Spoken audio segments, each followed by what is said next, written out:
What is going on, you wonderful thought-having people you? I'm Jake from Give It Thought, back here today to bring you the news. Let's just dive right in. It looks like Mafia III just topped every other Take-Two game in history to become the company's fastest selling game. It even outsold fan favorites like Borderlands and BioShock in their first weeks. I can see Borderlands, but BioShock? Color me surprised. The storyline in Mafia III has been lauded for going out of its way to tackle issues normally left in the undiscovered corners of indie games or subjects that never get any attention in the medium. I can't really speak much to this being a white cis male, but the commentary on racism was spot on. The little bits about returning from the Vietnam War really put me in the mindset that Taxi Driver did back when I watched it years ago. While the gameplay doesn't really stack up to its open world crime game rivals like Sleeping Dogs, may you rest in peace, or even GTA 5, it is still worth the purchase to see the story of Link and Clay unfold. I'm still reeling from it and I haven't played it in over 2 weeks. This next story is a bit out of my wheelhouse, but I know a lot of people will still play it. Animal Crossing New Leaf got some new features announced from yesterday's Nintendo Direct that was centered around it. It looks like the game now has amiibo support, which is something that should have been granted to it long ago. I see so many unsold amiibos on shelves that are Animal Crossing specific, so now Nintendo will likely sell more of those. There was also a brand new campground area announced, which will include daily quests to earn Meow coupons. The Meow apparently stands for Mutual Exchange of Wealth. Clever, Nintendo. But it looks like Harvey the dog will be the one greeting you in the new area, and he will serve as the shop to exchange the Meow coupons. I was so addicted to the first Animal Crossing on the GameCube that I've been afraid to pick any of the new ones up. With all this new content, I'm more tempted now. Moving on, the Watch Dogs 2 Season Pass was announced. Good news, right? Well, for some people, not so much.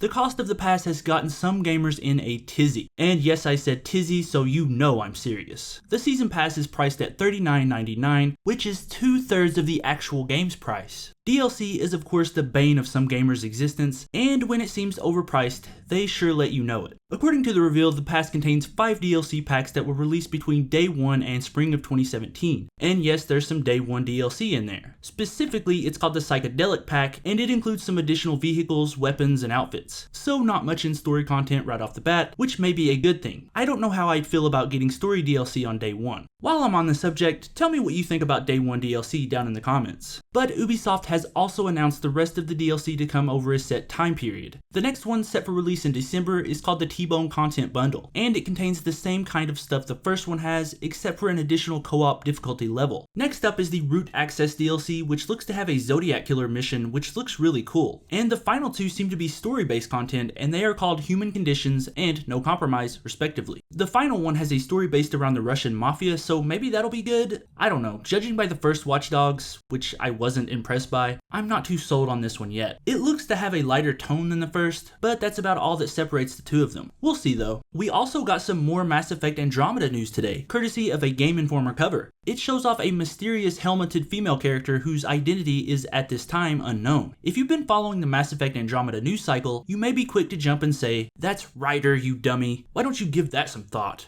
Yeah, when I chose that username, I had no idea everyone would make that joke. But according to some of the BioWare statements about the upcoming character, we know she's not in 7, and the character here is clearly branded with the title. Some people are speculating that Ryder will eventually become in 7, and I'm inclined to believe them, but we do not know that for a fact at this time of writing. To tell you the truth, I prefer her not to become in 7. It would be a nice twist, I think. November the 7th is just days away now, so we'll likely learn about it then. This last story, and I saved it for last, is one that is so close to my heart. My favorite game, Dragon Quest VIII, is getting a port to the 3DS, which we've known for a while, but we finally have gotten a release date. It is set to come out in January of 2017, which is a lot sooner than I expected. The handheld version is said to hold a bevy of new content, like more backstory on the hero character and the fantastic villain Dolmagus. There's a couple new party members in Mori, the owner of the Monster Battle Arena, and Red, who was Yangus's old love interest. From the announcement, it looks like there's even going to be a quick save feature that will allow you to jump in and out of the game at any time, and a new speed up battle command that will streamline battles. This is the most excited I've been for a game since Fallout 4, and I absolutely cannot wait to dive back into an upgraded version of Dragon Quest VIII.